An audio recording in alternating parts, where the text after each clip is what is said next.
Sifter for the ear. News, interviews, reviews, cinema, TV, streaming. Action. Hi, y'all. This is Jerry Williams, a.k.a. TVJerry. Wait a minute. Was that me? I'll explain in a minute. Last week's show was technically the first podcast of 2025, and I scheduled it then to let people know about the Israeli and Jewish Film Festival before it started. This week officially celebrates the beginning of my 4th year producing Sifter for the Ear, with more than 150 podcasts so far. I ran into my longtime friend Bunt Young last month, and we cooked up the idea for this week's unique angle. Bunt is known for his voice impressions of people in the production community, myself included. So today, he's going to interview me as me. We'll talk about my career in radio, TV, video, and the Dirt Woman documentary. And we have a great time doing it. By the way, even if you don't think he sounds exactly like me, he certainly captures my attitude. Sifter Review of the Week. Night Bitch on Hulu. Amy Adams plays an unhappy stay-at-home mom who suddenly finds weird tufts of hair, a craving for meat, and a pack of dogs treating her as the alpha. This is not a typical werewolf horror flick, but a drama surrounding the challenges of motherhood, including sacrificing her career for her son. The gradual tension takes much of the movie, so it's not about her constant metamorphosizing to track down prey. As she realizes her change, the drama delves into her reaction to personal issues.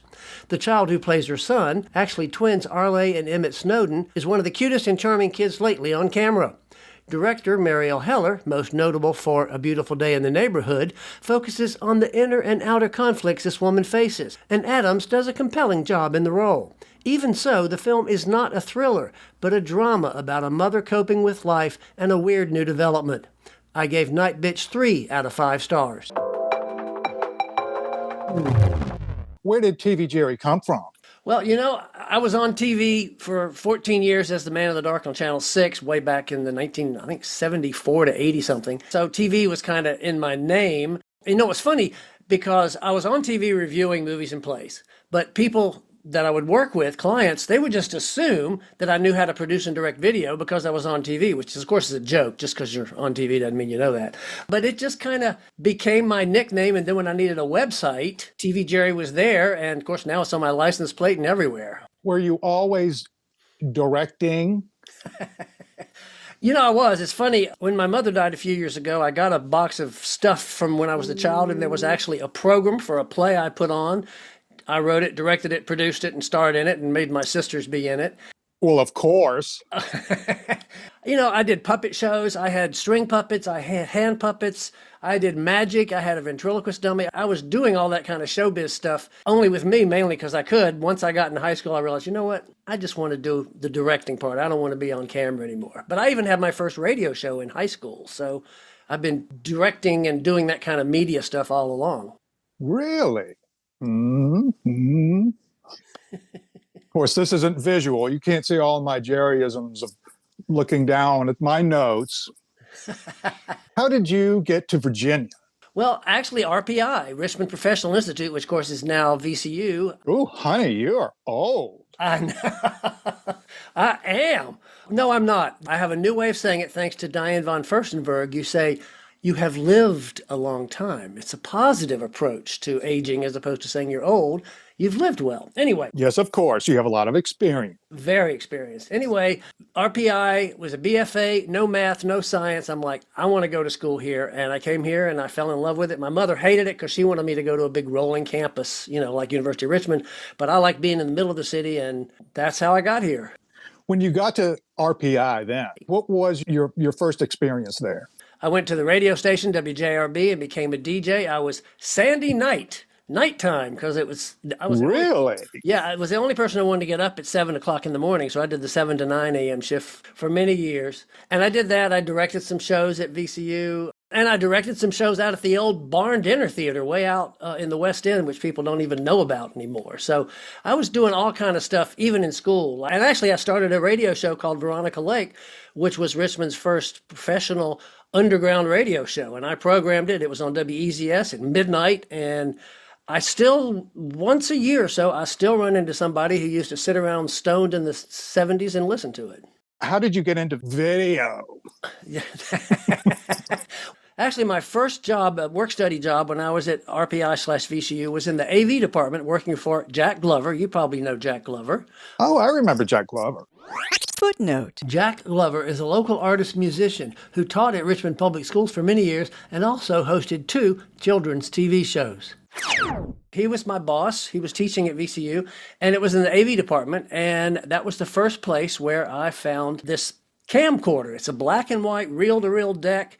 Carried it on your shoulder. It was a big old clunky thing, and that was kind of the beginning of it. It's interesting because right out of college, I started working at Bandbox record stores because I had my background in radio and was hired to run the store in Charlottesville. I went up there, lived over the store rent-free. It's at the end of Ellwood Avenue, if you know Charlottesville, and UVA, and lived over the store rent-free and was married. The summer before my first vacation, because I worked every year when I was in school, my then wife was 6 months pregnant with Shenandoah. We were getting ready to go on vacation. The boss came up from Richmond. He fired me. I had no job, no place to live, and a pregnant wife. So we came back to Richmond. I waited tables for 6 weeks or so at the old Playhouse 3200 on Broad Street. And then I got this job at Heiligmeyer's Furniture, which was a chain of 40, 50 stores, to do video. This guy set me in this room and said, here's the equipment, go. Wow. And that's how I really got into it. Oh, that's neat. Well, meanwhile, you became the man in the dark. Yes, I did. You know, and it's funny, I mentioned WJRB, the radio station, earlier. I still have friends from that day. Doug Stell, who recently died, John Valentine, who's still in town doing audio, Barry Fitzgerald, who's been my best friend since we started working together at WJRB. Of course. And then there was a guy named Fred Whiting, who later became a reporter at Channel 6. And they were looking for a movie reviewer. And he said, Jerry, you love movies. Why don't you come audition? I did. And that's how it got started. One of the coolest things was the press junkets. You know, a press junket's when the studio pays for you to go to usually LA or New York, and they put you up in a nice hotel, you see the movie, and you interview the stars. And I got to do Tom Cruise, Eddie Murphy, all the people from Star Trek. You got to do? Well, interview. Oh, okay. You had to clarify. Yes, thank you for being so precise. Got to interview all these different people, and that was kind of interesting. I still have those videos. And during that time, a new person in my life named Lorna Wyckoff was just starting a new magazine called Style. It wasn't even weekly, it was still monthly. And she knew I was doing reviews, and she said, why don't you write for us? And that began my 10-year tenure at Style also. What else did you do in the dark? Oh, I'm just kidding. I'll never tell. I'm not going to, of course or not. What about the 2 single bullet videos? Single Bullet Theory was a local band with my friend, again, Barry Fitzgerald was in the band playing keyboards. He came into the band later, Michael Garrett and Dennis Madigan and some other people. And they toured around. They toured with Adam Ant. They toured with The Pretenders and some other bands. And they had 2 music videos. The first one we shot on videotape, a 1-inch videotape. Charlie Riley from BES was the shooter. And we shot it in the old Capitol Hotel there across from the Science Museum. Overnight, was crazy, all in one night. And then the second one was Hang On to Your Heart, which we shot down at the Empire Theater. John Parks shot that one on film, one of the very, very few pieces of work I've ever done on film. And they both made it to MTV. But interestingly, Hang On to Your Heart, the second one, and their album came out on the same label the same day as Michael Jackson's Thriller. Ooh. So you know who got all That's thrilling. Yes, it was, except they didn't get much, he got all the press and they just kind of got. Of course. Footnote. Every once in a while, like getting ready to come up, Bunt will break character to comment from his own voice. Well, I've seen those videos before my time at BES, but I've seen both of those videos and they are just very Jerry. What is A that lot of supposed to color mean? gels. When did you finally become TVJerry? Well, I did Heiligmeyer's for 7 years. I did like over 500 videos for them. And then I worked at Richmond Schools for 10 years doing videos for them. And then I became self-employed in 1989. I never say freelance. It's always self-employed. I don't want that word free around my name anywhere. Of course. Never build Jerry. That's right. Always built TVJerry. I just started to do it on my own and worked for my local production companies in town, worked with most of the people in town, and that kind of was how it all got started. Surprise guest drop in. Speaking of freelance and single bullet theory, somebody's coming in. Oh, my Lord, it's Charlie Riley. Oh, this is going to be terrifying, I know, because... Ooh, 3-way. Charlie, I've always wanted to have a three-way with you, and here we are. Well, you're screwed. Footnote. Charlie Riley self-describes himself as an ancient video producer, director, cameraman in the Richmond community. Well, thanks for dropping in, Charlie. What can I possibly offer to this? Well, I mean, you, of course, shot the first Single Bullet Theory video, and we spent all night long. And, of course, you had to use Jerry gels. I'm sure you went out and had to go buy them for Jerry. Footnote. Gels are the media you put in front of lights to give them color, and Jerry gels like that time in the 80s when magenta, aqua, and gold were popular. Absolutely. It was really a moment of dismay when I told Karen Absey that we needed to invest a whole bunch of money in Jerry gels down at the backstage place. She said, "What?" I'm like, well, that's the way Jerry operates. And he's a director. Yeah, I'll have to tell you, Charlie, what I remember, see if you remember this. That night when we all met at the Capitol and they're loading all the equipment, it was a big old 1-inch deck. We'd never really met, I don't think. And you said, so do you have a storyboard? And I pulled out this little notebook that had all these little stick figure drawings in it. And I said, yep, here it is. And I don't know what your response was to that. Stick figures. Well, that was a lot better than anything I ever got from Doug Burford when I asked him for a storyboard. Footnote. Doug Burford is a legend in the local advertising community, known for his unique and quirky work. He came in one day with a napkin, and he had a rectangle on it and a circle in the rectangle, a little arc under the circle. So I guess it represented a headshot. That's the only storyboard I ever got from him. And it was a heavy 1-inch portable machine that BES had just invested in. And Daryl Harmon operated the deck and I operated the camera. And we chased you from top to bottom in that damn place, in and out of every room. And I think we probably went 1 or 2 minutes at a time before you'd go into some kind of tizzy that we were behind. What? I never did that. As I look at my watch, I'm just looking at my watch.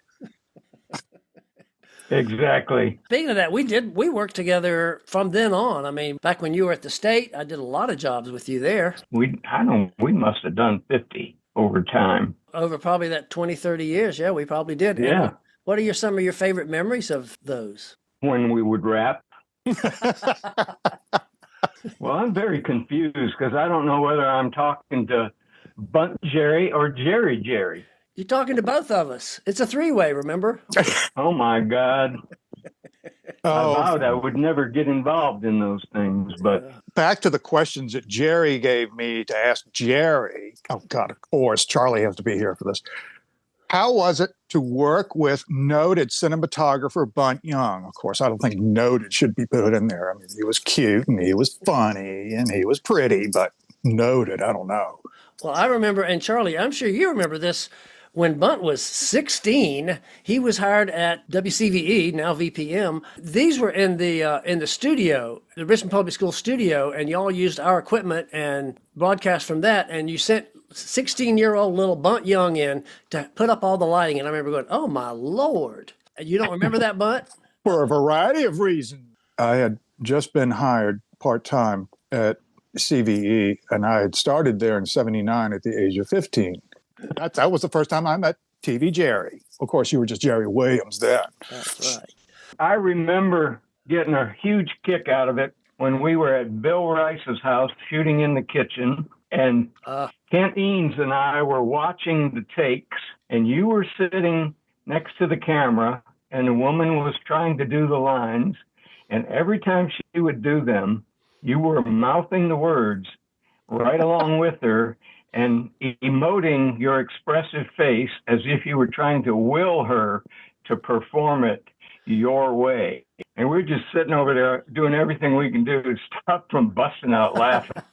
Well, and now I thought you were going to talk about, because I think that very same shoot, we had like maybe a 3-year-old little child who just suddenly became a terror. We could barely get through the shoot with him.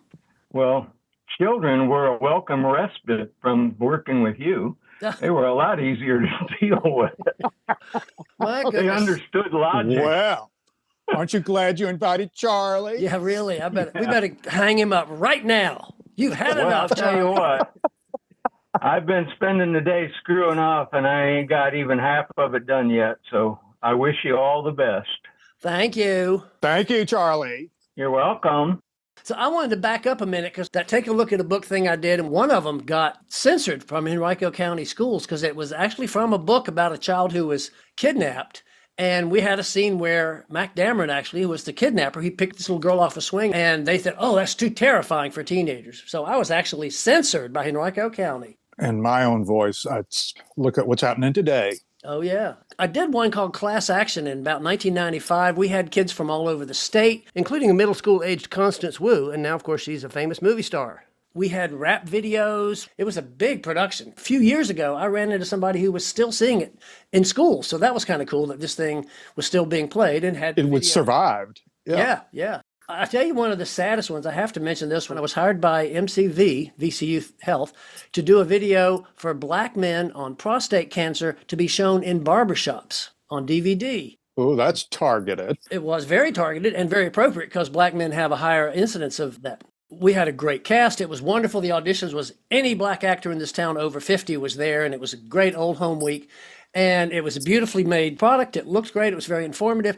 And then the guy left, and it never got seen. Nobody's ever seen it. Really? Well, I wonder what happened there. I will have to say about Bunt Young, though, we didn't get to work together a lot, but we did. I remember one of the early things was a crazy video we did for ABC with all those crazy colors, and we shot in a morgue and all kind of places. And then there was a beautiful Bank of Southside Virginia spot that you shot on film, the last thing I shot on film. So those were both wonderful experiences. Yeah, those were fun because we didn't have a whole lot of money. And I thoroughly enjoyed doing those things. And I do remember the ABC video. Footnote. Just to clarify, this was for the Virginia Department of Alcoholic Beverage Control, not the ABC network. Yes, we had Duke LaFoon. That was the first time I'd met him. Who's been on a podcast. Footnote. Duke LaFoon was a Richmond actor who's been working in New York for years. I'll include my podcast with Duke on the webpage for this show. Oh, fantastic. But yes, we did. We shot at the morgue. We shot out at Baptist Church and way out in the West End. And you had a lot of your favorite actors. And that was actually probably the first time I worked with you where you brought your own Jerry gels. And I kind of went, and you went, yes, you're going to have to use them. Yeah, We're not going to roll until they're in there.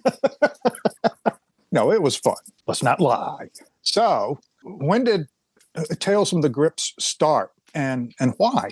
There was an organization called the ITVA, the International Television Association, that was big, and then it just went out of business in about 1989. That was about the time I was going self-employed. Didn't use that word free. No. And I thought, I'm going to use this new thing called the internet and use the World Wide Web. And I thought, well, if I just do a resume, nobody's going to come back more than once. So I thought, well, I know everybody in town. I love to gossip. Why don't I start a website with news of the Richmond production community? So I created Tales from the Grips. And it's funny because when it started, we had to use faxes to communicate and telephone. There was no such thing as email yet. It was that long ago. And that was 26 years ago.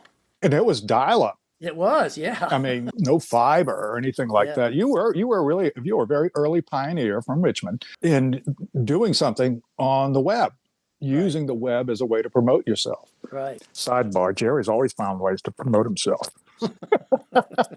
So why did you end it? Well, it had been almost 20 years, and a lot of times at this point I was cutting and pasting from other listservs, and there was so much social media that it was like, that's enough. I'm done with that. And that's when I started Sifter, which was then theater and movies. Now it's just movies with, of course, the podcast. Well, I remember Tales from the Grips, and that was a real thing for everybody early on in the internet.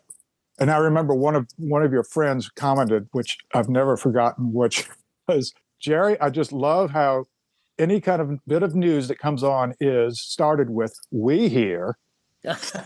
Well, those were the blind items. Those were things we couldn't necessarily say were true yet for whatever. That's right. Those were hints. Those were little hints. Hear that something's coming to town or whatever. Tell me about the Dirt Woman doc. It started in 1999. A fellow videographer in town, Dave Park, and I were on a shoot, and we said, let's just do this. And we had a party, and we started shooting some stuff. And then we got busy making a living until I got close to retirement. And then we thought, well, let's go back and do it. I interviewed 70 people all in that process. The total budget, you'll love this, was under $4,000 because I called in favors for my 20 years of production, and I got people, to do pretty much everything. And it's ironic because I spent a lot more than that on going to festivals, but I had a lot of people. Barry Fitzgerald wrote the theme song and did the graphics. It was an interesting story about the graphics because it was a rose on a silk background, and we wanted the rose, if you watch the video, every once in a while, when it comes back to that graphic, the rose is slowly dying, and by the end, it's dead. And he got a rose to shoot that, and it wouldn't die. It just wouldn't die. And he finally went back to the florist and said, "Oh, you got the wrong kind of rose. You need this kind, and it'll die much faster."